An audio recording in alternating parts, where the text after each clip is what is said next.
Hits and Crits. This video is brought to you by Asmodee. What's up, Hits and Crits family? Welcome to a new Season 7 patch deep dive. Now, the Baratheons. And who else is here? Imperial Minis. Randall is here with me on the Baratheons. Great to have you, man. Hey, Chris. Good to be here. What's the wrong way? Hey, how's it going, man? Exactly. It's that way. So, great to have you. You were playing Baras for ever, basically. Wasn't it even your first? 2 or 3, first faction? 3 years. My first faction was Greyjoy, but I've been kind of dedicated to Baratheons for the last maybe 3 years or so. 3 years, yeah.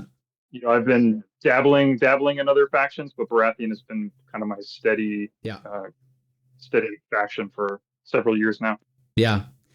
Yeah, kind of like myself. I jumped on Night's Watch, and then my second one was Baratheon because I just love the models and stuff. So yeah. So now we're here on actually Baratheon's got quite a lot from season 7, especially unit wise. So let's quickly jump in to not lose time. So as always in these deep dives, we're talking about the impact on the faction, on the how it reshapes our decisions when we build lists and stuff.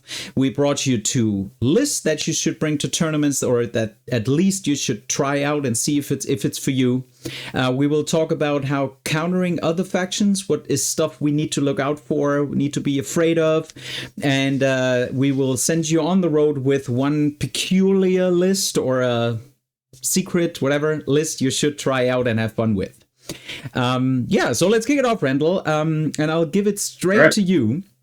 Passive aggressive, right? We got unit changes on Shira, a neutral one who can play both Stannis and Renly, Marjorie and Eldon Estamont. So what is your favorite change on these 3 cards? It's gotta be Eldon Estamont. The others for me are a little yawn worthy for me personally, but I think Eldon is like potentially, I mean, to me he's the best of these 3. I mean, his once per game is great because the ability to always guarantee you can get one particular card when you need it is like a super powerful ability. And what I like is that it shares the same timing as his zone replace, but because it's an NCU ability, it doesn't conflict. So you could technically resolve both of these in whatever order you wanted, you know? So you could claim a zone replace, draw the 3 cards to see if you get the card you really need. And if you don't, then you just pop your once per game ability to guarantee you get that card. So I think Eldon he was always kind of I would say a niche pick, but he was a pick for kind of certain lists, or like I would like him in like Courtney Penrose list when you really wanted to get issue commands or something. But now I think he has a lot broader utility in the Renly subfaction. So I think he's the winner of these 3 here. Yeah, +1 on this one, amazing change. And as you said, like I think he was personally, I think he was always good, because drawing into right cards is always valuable, but he was a little bit overshadowed by other options. And now when I build lists, I actually think, and as you said, like in Courtney Penrose or in certain lists where you are highly dependent on certain cards, like Loras is another great example where you need the hit card where your opponent receives hits before he attacks you, or Renly 1. So if you build these lists, Eldon is really a top pick now, or belongs to the top 3, definitely. But I have to say, Shira, on the other hand, I mean, it's for me, it's still a good tech piece, which also might be a little bit overshadowed by all the other great stuff. But like if you think about it, if one of enemy targets one of your engaged combat units with an NCU ability, a zone effect, or a tactics card, after resolving that effect, you may target any enemies engaged with this unit, and they become vulnerable and suffer 1 hit for each remaining rank. I know this is situational. I know you have to build this up. but it targets any enemies, all enemies, right? So if you think Champions of the Stag and they get really into something and can grab some enemies, you do not get a lot of hits off, but you make them vulnerable all the time, and your other units might jump in. But yeah, so I think it's a situational. This might be, yeah. It might be good, but I'm going to tell you right now, if I take her, I'm going to forget to use her when I need to use her. Oh yeah, and I know what you mean.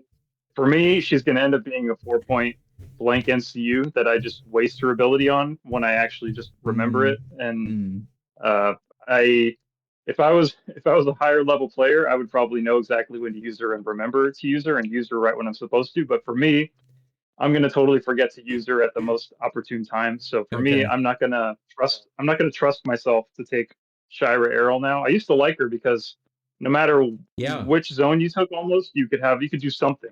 You could so I would just remember, when I put her down, let me check the zone, and then I can probably do something with her. Now we have all these delayed action effects in the game, while she's on the board, if something else happens on the battlefield, then she can do this. I don't trust myself with those mechanics yet, so I'm gonna kind of reserve judgment on Shira until I've gotten used to her. So I'm sad to see her effect change a little bit, even though she was not taken very often. But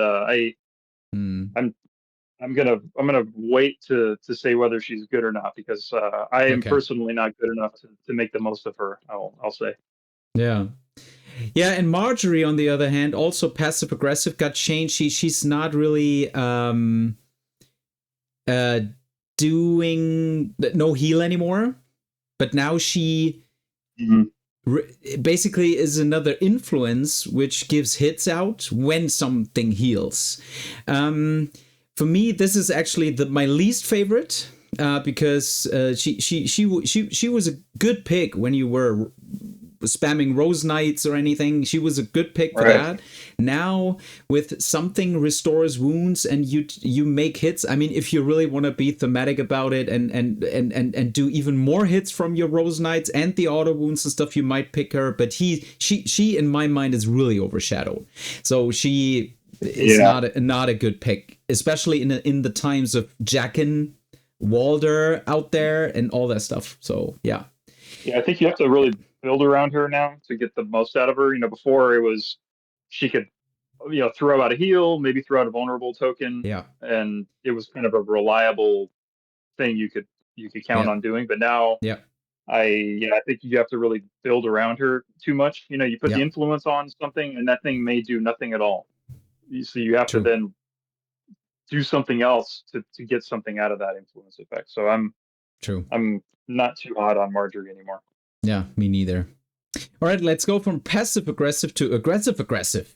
So the Stannis changes. I think we can quickly make a check on Crescent, because Crescent, and I said it in the season 7 video, if you build a Stannis list and you do not pick Crescent for 4 points, then you do something wrong. You did definitely something wrong in your list building. So Crescent for me, auto include, and Davos on the other hand is a really good NCU. Maybe a little bit overshadowed by all the other options, but he just has another token now, and you can charge off of it. You can shut down abilities if you need to, or tactics cards. So great NCU actually for 4 points with 4 auto tokens is a good one. I really have to. I think he is highly needed in certain lists. But again, both are great as they are, and should see play. Crescent especially. But how do you feel about Melisandre, the new one? Not spamming panic anymore. I really liked the spamming panic thing personally. It was a little bit of, you were kind of playing roulette a little bit with, like the whole, I guess it's the whole Mel Casino thing. I always kind of liked it. It was a unique thing in the game. It was a cool ability. I know people I played against with that list sometimes absolutely despised me, and I apologize to those people. Again, they probably will watch this video, and know who they are. So I apologize again. Yeah. But it was just a cool ability. I liked it. So I'm a little perturbed by this change because it kind of just seems like a slightly better red priestess ability. For 5 points. I think if this was 4 points, I'd be more tempted to take it, but I don't know. I just feel like and some of these abilities are you can already get them other ways in the faction, and I think one of Yes. them is even like redundant with the Red Priestess. So yeah, I'm a little sad at the replacement here, and plus it doesn't nothing here, unless I'm mistaken, gives the R'hllor affiliation anymore. I think she used to make the unit a R'hllor Yes. unit. Yes. Which is extra powerful now with the new Lightbringers. So she doesn't even make anything R'hllor. So of these three, I'm the least excited about Melisandre. Crescent, like you said, is just auto amazing, wonderful. Davos, great to have more tokens. Those things come in super clutch. But Yeah. I take Davos a lot for his attachment. So if I'm not True. taking the attachment, maybe I would take the NCU. Yeah. But Melisandre, I'm the most sad about. Yeah. These. Yeah. Yeah.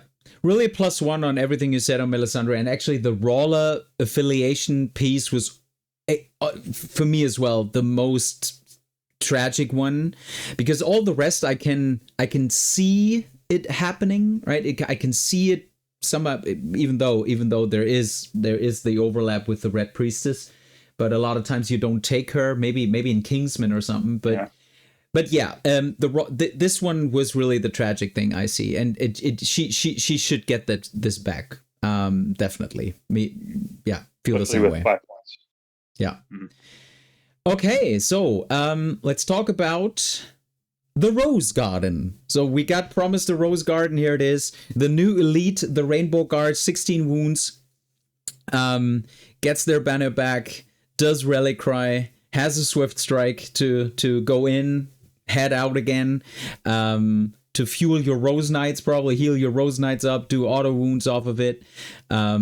Great banners, by the way. So now really an elite unit. I had the honor already to play it last weekend in a tournament, and they are really good.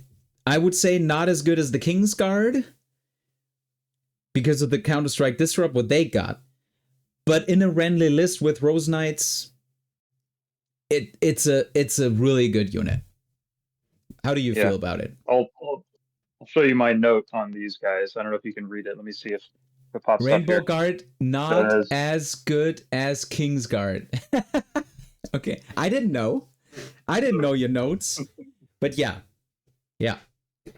But what else? I mean, I think I still think they're obviously better. They got the extra wounds. But Renly 3 is always a fun commander. He has a couple of good cards, and Rally Cry still synergizes well with the Renly subfaction. And so I can't complain. I can't complain about the Rainbow Guard because they just got buffed. But they still feel just a little. They don't feel quite as unique, I guess, as the King's Guard. I will say though, the King's Guard, they get more abilities stapled to them than the Rainbow Guard, probably because the Renly attachment does more for the unit than the Joffrey attachment does. So there's probably a little trade-off there. Yeah. Swift Strike also amazingly useful ability. So yeah, I'm not extremely excited about the Rainbow Guard. I'm also kind of obsessed with attachments. So always, whenever you take the Rainbow Guard, you lose a bunch of attachments, attachment potential in the subfaction. So, but no, I like them. Rainbow Guard is still a good unit. It's a better unit now, and Renly 3 is a fun commander to take. So I have no complaints. But like I said, my first note, my reflexive note, was not as good as the King's Guard. Yeah, true. The only thing I see on Baratheons, we do not need to feel that bad when taking the Rainbow Guard because of the attachments, because our Rainbow Guard attachments are not as good as the Kingsguard attachments, I would say. I mean, there is the Relic Cry also in there. There is some cool stuff in the red one with the precision crit blow and everything. I mean, there is cool stuff in there, but it's probably not as good as a Baratheon Sell Me or like all that stuff. So I don't feel bad about taking the Rainbow Guard. That's one. The only bad thing I feel, I mean, the Swift Strike, as you said, is somehow cool, right? You go in, you go out, you do a Relic Cry off of it. The only thing I see is a lot of times Renly side or Baratheons in general want to be engaged. They want to stay. They want to rub these 16 wounds into you. So good thing Swift Strike is a May. So you can stay in there. So the Swift Strike is not really a thing for me because most of the time I want to stay engaged and stay in there. But yeah, that's why... That's my main reason why I'm saying Kingsguard is probably a bit better. And you said it already. Like he has some fun cards to play. Joffrey has 2 pretty good cards in his deck. On the Renly side of things, the only one I really appreciate is Overconfidence. Because Overconfidence is a really good tech piece when, you know, whatever, a Tully Cav comes around the corner and wants to charge you or whatever. You can just go in there and say, nope, no charge for me. And now we stay engaged and now we'll just wear you down because I have way more wounds and banners to replace and can heal and all that stuff. So, yeah. That's but again, great unit. I used them in a tournament, and I would definitely say try them out, play them, and get a feel for it.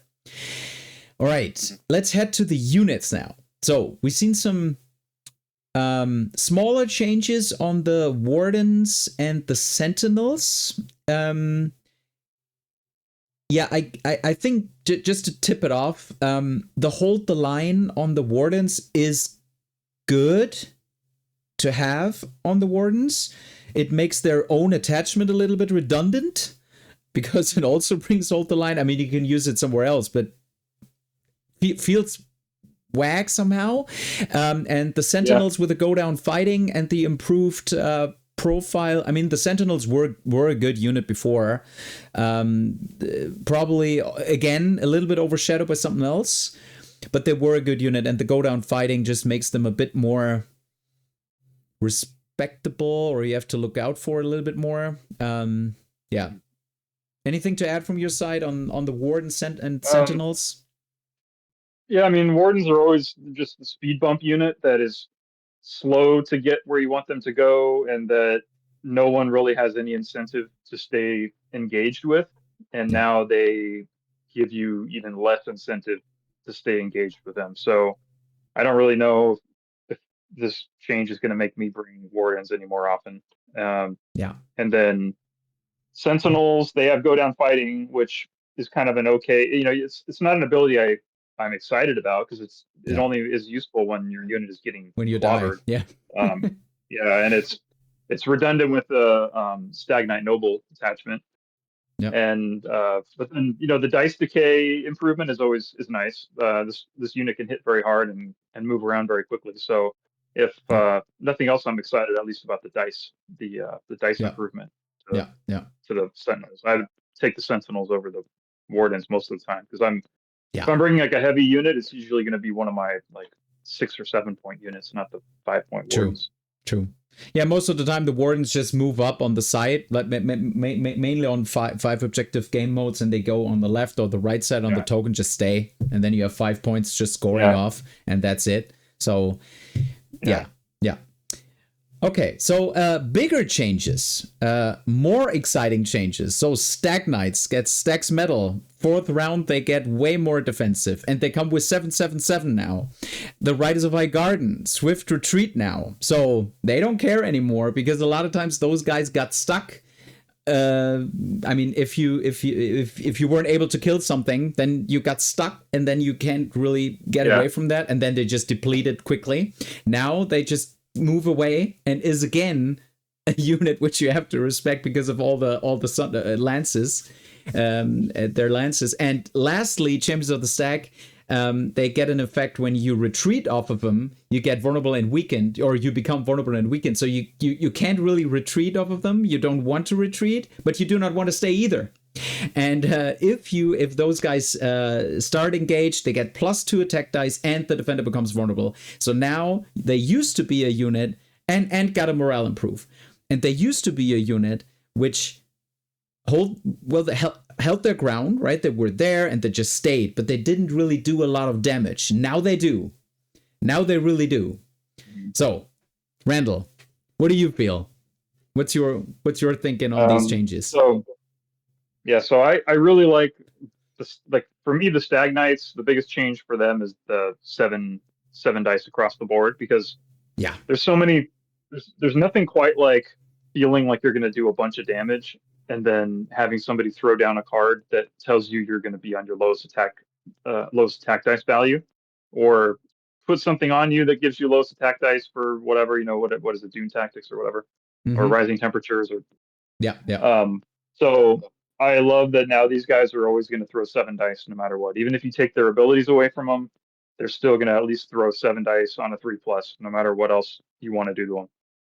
So that's great. I also like with Stag's Fury that you can choose which attack abilities you want to use. So, say you've got a card in your hand, you've got Ours is the Fury that you want to play on these guys. Now you don't have to have any redundancy between the effects you pick from that and the effects you pick from their own ability, which happen quite often. The ability actually, and you would look at their card, you'd be in round 3 or whatever, and you really wished you had one of the other abilities, not the ones that you had access to that round. But then the ability to make them tankier is good, but it's a round 4 thing. So it's kind of hard to I don't know, keep that as a something to rely on. I mean, hopefully the guys survive that long, but I'm mostly excited about the offensive changes to them. And then, like you said, the Riders is super powerful ability for those guys to get out, because those guys almost seem to be like suicide fighters. That you either wait to alpha strike something to finish them off, or you send them in knowing they're just going to get obliterated because they're going to get stuck. But now they're going to take one big punch to the face, and then they're going to be able to retreat with a 6 movement value. So that's a great change for them. And there's still 6-point cavalry in it, which is crazy. And then the champs now, like you said before, they kind of hit like a wet noodle. Now these guys hit like a truck, and if you get punished for retreating out of them. So I think these guys are pretty scary now. And you said you had a game with them recently, right? Or you've played with them a couple of times recently, and was that your experience? These guys are just monsters now. Yeah, the main effect I've seen is the attack. The attacks are way better now, and the second effect is in a meta where stuff like ranged units like Lightbringers and is coming up. I had a Baratheon Mirror, and Lightbringers were across the table. Actually, 2 even, and Champions of the Stag is a great tech piece against this, because they will shoot into you, but they won't come through because they do not have sundering, no precision, anything. Definitely something else for Thornwatch, but for Lightbringers, if you have a mirror, Champions of the Stag is just a great piece. And now with the only reason I didn't pick them in season 6 so much was because of the 6 morale. Because with all the Vicious around, and Lannisters and Boltons and a lot of token and all that kind of stuff, those guys they can really, for 8 points, they can just move off the battlefield really quickly if you do not keep them safe with the 6 morale. Now on 5 morale, or with the Glory Seeker even on 4, man, they just stay. They're just here to stay. And and again, pushing through the middle will be scary for your opponent. So talking ranged units, the Wildfire Blooms, right? We have Lightbringers on the one hand, and we have the Thornwatch on the other hand. Both incredible ranged units, which totally changes probably a lot of lists, and I already mentioned the 2 Lightbringer lists. What's extremely amazing is that they restore 2 wounds no matter what. No matter what. Really, really works well with Melisandre if she wants to play her, right? She kills 2, you heal 2. All that works well. But obviously the main thing is for every Lightbringer, including themselves in long range, you do +1 wound for a failed panic test, which can add up quickly to whatever, 6, 7 wounds plus on a failed panic test. So that can be really nasty. Lightbringers, man. What do you think about Lightbringers? Yeah, I mean, these guys, they didn't really need any help, I didn't think. These guys were, to me, one of the best 6-point range units in the game. Yes.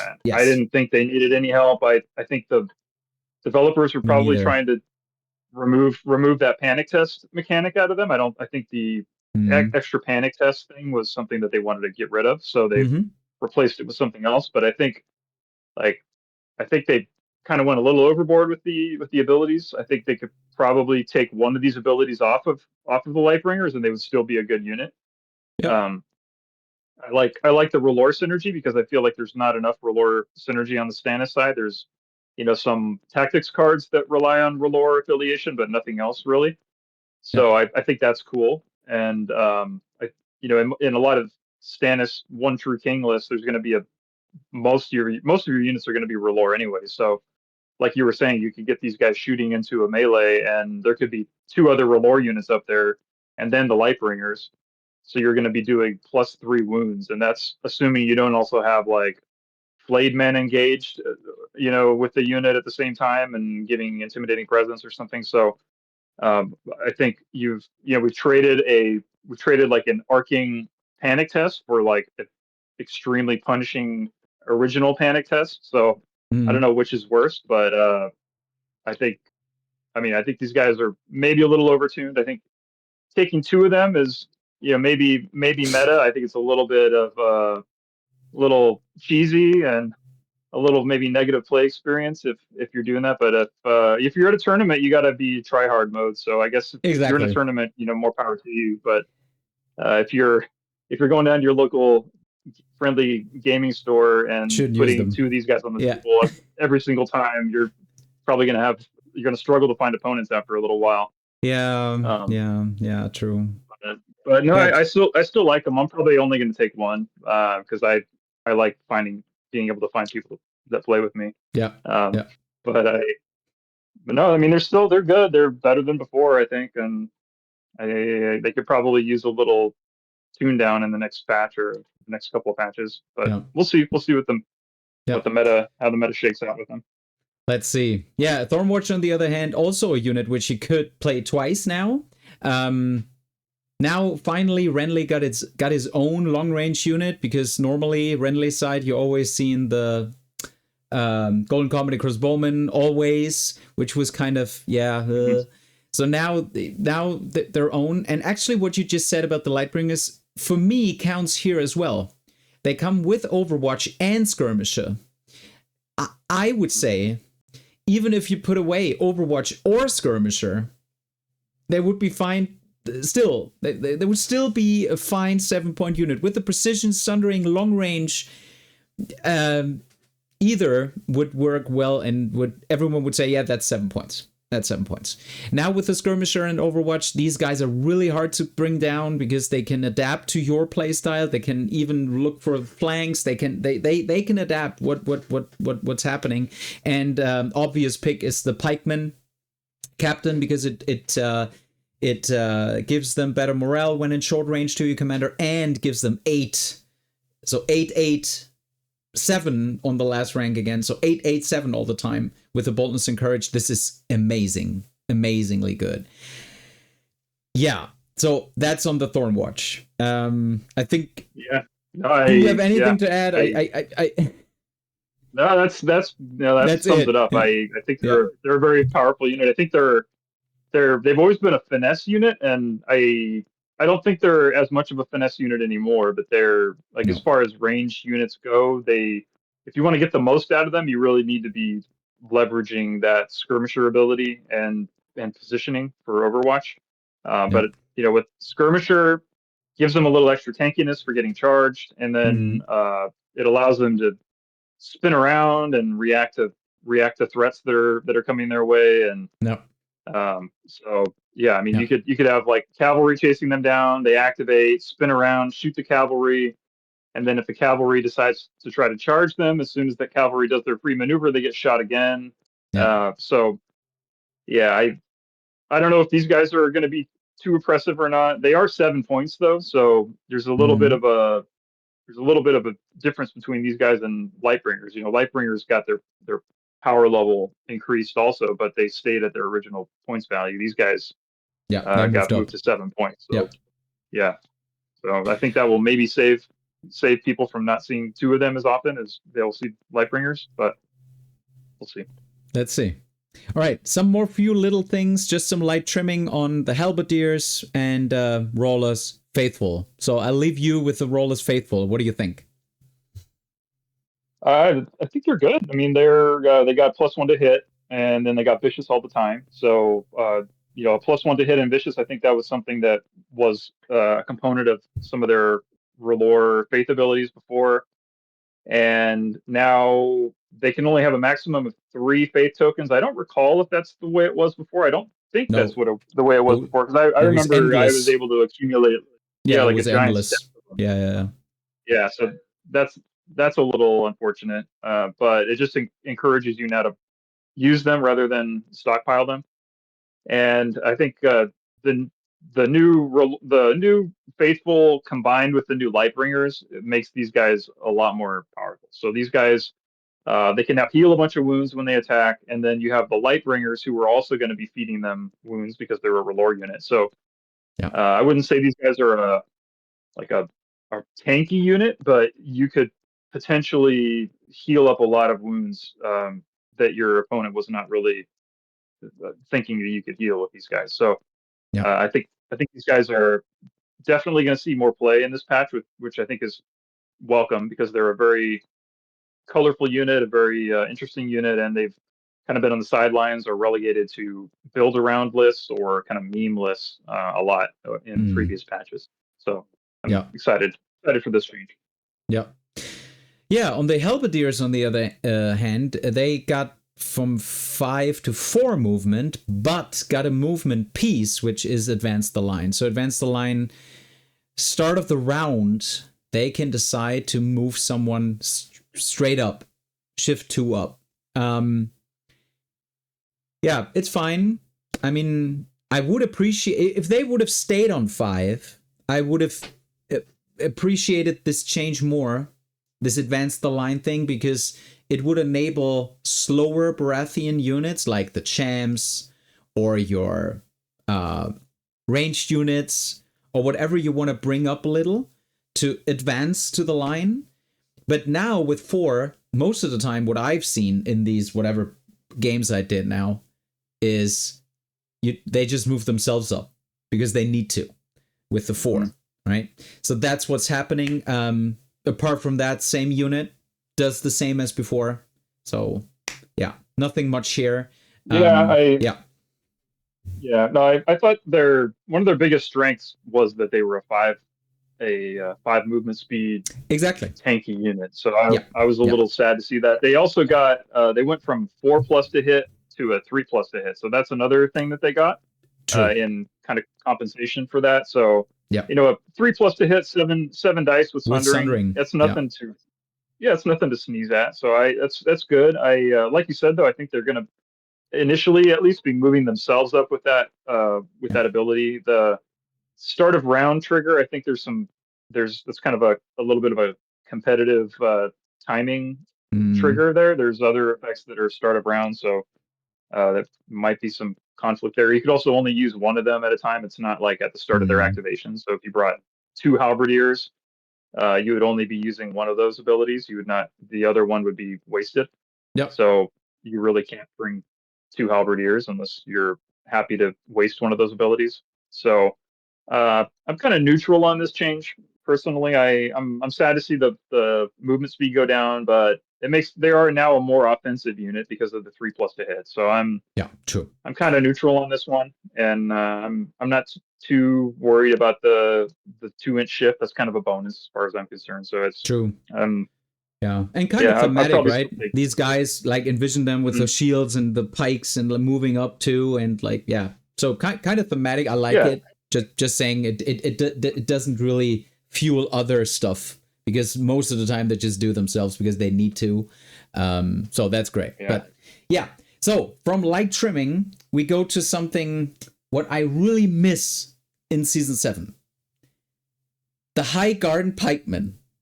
I mean, when I saw the patch, when cmon sent us like a few weeks back, sent us the PDF, I was quickly scrolling through the Baratheons because I've seen so many changes, and in my mind everything was changed, everything, but the least taken unit didn't.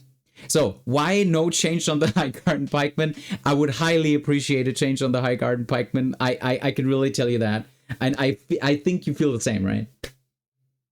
No, I do. I've always liked these guys. I think they have really cool models, and they're I think they're like the only pikeman unit that really is actually carrying anything that could be considered a pike. Other pikemen in the game are like just carrying short spears, or kind of like hoplite spears or something. These guys actually are carrying like a 2-handed pike. So I always wish I could put more of these guys on the table. It's like it's the one unit that got forgotten. So I hope we don't have to wait like another two patches or 3 patches to see these guys get a change, because they've needed one for a long time. They've been tweaked like between patches here and there, but it's never been enough to really make them a unit that you really want to bring to the table without investing some serious attachment point. I played them once in a while, but the coordinated assault is cool, right? When you think coordinate Penrose, and they auto charge in, or there's other stuff, or their own attachment, right? But in the end, they hit on 4s, and I can still say, like, you need other stuff way more than the High Garden pikemen. They are fun to play, and they are decent, but now, especially after all these changes, you might not have the room in your list to use these. That's it. So, developers, Michael, please, High Garden pikemen, we want to see it. We want to see what you can brew on the High Garden pikemen. So, what are we afraid of with such great units, with these, Thornwatch, Lightbringers, Champs? Is there anything we need to be afraid of? I guess so, because unfortunately the other factions got some changes as well.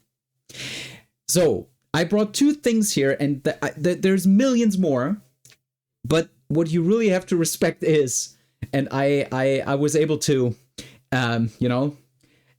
perceive it and see it happening while I was wiped out during the tournament from a really local, incredible player. His name is Gnords on the Discord. Jan is his name, his real name. And he brings Bowman, and with the suppressive volley shuts you down, and then brings in something like the Great Axis with Brenton Tully with the set for charge, or with the Winterfell Champion gives them crit blow. When rolled right, they will just destroy everything what's in their way, right? So that's the thing you really need to be afraid of, because your cards won't work a lot of times. I mean, Final Strike will still work, but it's not. Yeah, they cool. take away Baratheon's biggest strength, their armor. Yeah, they completely ignore it. Yeah, and Giants as well, obviously. I mean, I didn't put the Giants here because they are actually a problem across, or not a problem, but a problem for each and every faction out there. So they're a problem. Yeah, they're a problem. They are a problem. Okay, so yeah, how do you feel about the Sword Masters potentially with the Relentless and a go down fighting? Yeah, well, these guys were always like a super offensive unit, but they always had their Achilles heel was always the 4+ defense and no other defensive abilities. But now these guys they have an elite tanky infantry armor and defensive profile. So Yes. now these guys can potentially outgrind Baratheon, which is crazy. So, you know, even if you get these guys stuck into Champions of the Stag, the Champions of the Stag may lose that exchange, especially if there's a Unsullied officer here. So, you know, these two units are the Unsullied Swordmasters are going to be just precisioning the champs to death, and then the champs will be making these guys vulnerable and just wailing on them with lots of dice. But you know, these guys have a high attack profile up until the very end, so that'll be a pretty brutal slog for both parties involved. Yeah, true. And when you think Illyrio Mopatis or other stuff, or like Tactics deck, they can even get a Sundering in there somehow. So not cool. Yeah. So if you see these across the board, I don't want to say flee, but come well prepared. Shoot them down as quickly as possible. All right. So I brought you 2 competitive lists I see happening. I see in discussions on the Discord, on or wherever, on videos from content creators. I see stuff happening like this. So we talked about 2 Lightbringers. We talked about 2 Thornwatch, and actually it's happening. It's happening out there to you know, to spam the panic or spam the Overwatch and move around and shoot everything with precision and sundering. It's happening. Obviously you need Jackin in there as well nowadays. So on the first list, what you basically do is you push the Rose Knights through up the middle. You protect the flank with the Rainbow Guard a lot of times. Because the Thornwatch Sentinel can still be on stakes. If you're able to put a stake down, the Rose Knights will protect you, and then just, you know, you shoot everything from Overwatch. On the other hand, on the other side with Stannis Baratheon, you are more relying on stakes, so you need some terrain there. Stannis makes the Stag Knights a roller unit. The Kingsmen are already a roller unit, so you have 4 roller units. When played well, positioned well, it's gonna be messy. It's gonna be messy. So that's also for everyone else watching. This is what Baratheon's play might bring in season 7 to a competitive tournament. Yeah. Yes. This slide should be called your 2 degenerate lists. Yeah. These are both like you know, do not look incredibly fun to play against. The all the range. It's not. It's not. Going on here. And Olenna Jaqen isn't fun as well, because 3 times in that game at least 3 times that game you will double Olenna, or you could double Olenna. Sometimes there's something even better across the table, where like whatever, Mance, Eddard, Stark, Cat, you know, there's incredible stuff. So but even if there's not a thing over there, you just shut down 2 NCUs, which isn't really fun. That's the same problem I see on Night's Watch with Othel, shooting 3 times more. So, but yeah, that's a thing. Yeah. On the right, maybe the right one, Alistair is highly needed in this list, because you need the crown all the time. Highly dependent on the crown, but yeah, but that's it. If you are not as like this, you want to like just frustrate everyone, maybe yourself or the other ones, you could go in a little bit more balanced. So that's actually what I played in the tournament. I didn't bring 2 Thornwatch or 2 Lightbringers because I wasn't really feeling it. I felt overcommitted to make it happen. You have a reputation to defend. Also, you don't want to have a bad reputation. Well, yeah, no, I didn't think about that, but I actually thought about bringing a lot of, or I actually in each and every patch I played, I never really felt this cheesing or like doubling units. Like normally I bring a broader or a balanced, more adaptive list so I can adapt to things happening. And these would be the lists I would play personally, because it brings you a lot of flexibility. The Riders of Vigard, they don't need an attachment actually. Walder Frey makes your full unit Rose Knights, or the Riders even more aggressive. Thornwatch great, Rainbow Guard great, Courtney Penrose tech piece you need, Olenna basically stays the same. But this is a really well-rounded list which can face probably everything. Same on the right side of things. The Queensmen are not as picked like most of the time, or it's not your top pick. But Stannis and Queensman is a thing that breaks not easily. I mean, maybe Great Axes, Giants, yes. But everything else, man, they do not like to go into Queensman.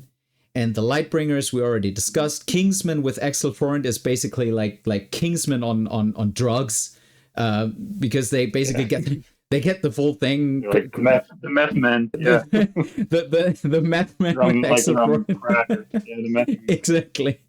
So these are incredible. And as I said, the Champions of the Stag with the Sentinel, incredible unit now. They can really hold their ground the middle. They can protect everything. You can just put the Lightbringers behind them. Nothing will happen. So that's good. Crescent, Alistair, even on this list, even more important, because the Queensmen get a benefit from Crown and the Kingsmen get a benefit from Crown. So even more important. So these are the two balanced kind of ways to approach the new season 7 with Baratheons. Yeah, I like these. I like these two lists much better than the other two. These are lists that I would play right here. See, okay, so we have a common ground on these. Should be your two lists to try if you want to try I can hard. Play these and still make sleep friends. At night. Sleep at night and make friends. Yeah. Okay. Yeah, so that's that. And we brought you one final list I want to show you to send you on the road into season 7. Is a peculiar list, a funny list, a secret list, which you might not have seen so often. So we bring 2 Thornwatch. So Randall can't sleep with this list, but so we bring Renly 1. Well, I'll add the caveat. Yeah, I'll explain later. Okay, in a moment why this one is acceptable. Yeah. Okay, go ahead. This one is acceptable. Okay, so you have twice boldness and courage in here in the Thornwatch, so pretty good. Then you have the Golden Comedy Crossbowman, still a great crossbow unit with Brienne the Blue. So every time Renly gets attacked, they sentinel and shoot. Not cool. Baratheon halberdiers, really good defensively.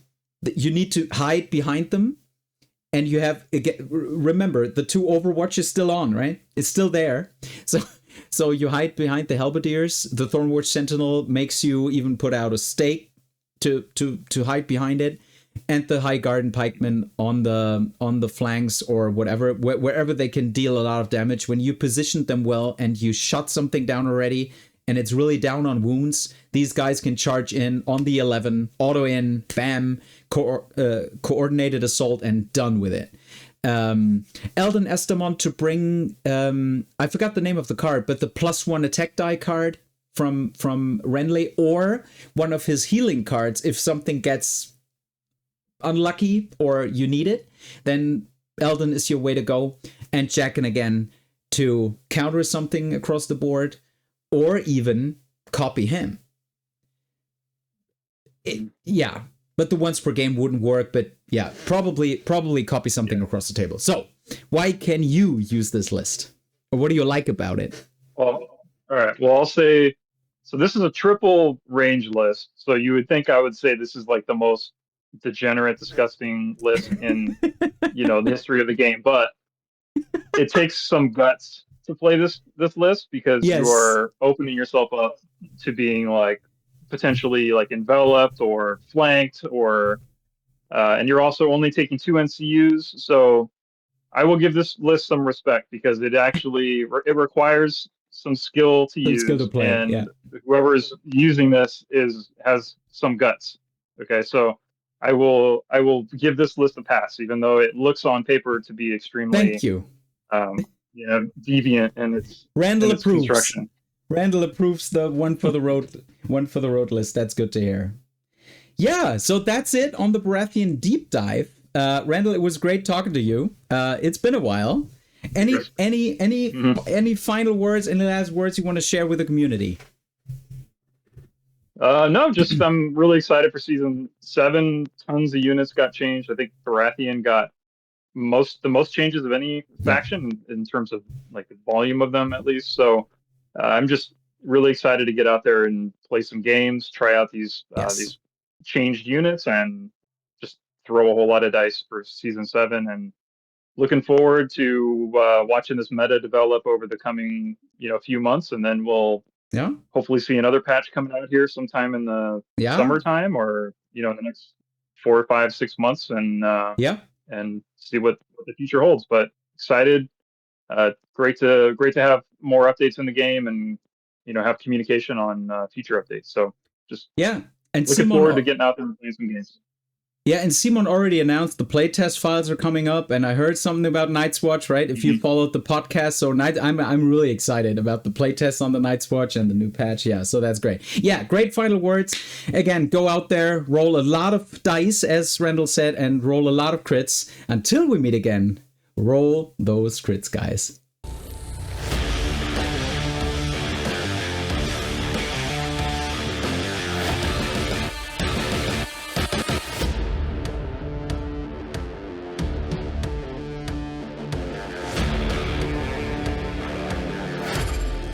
Come for the hits and stay for the crits.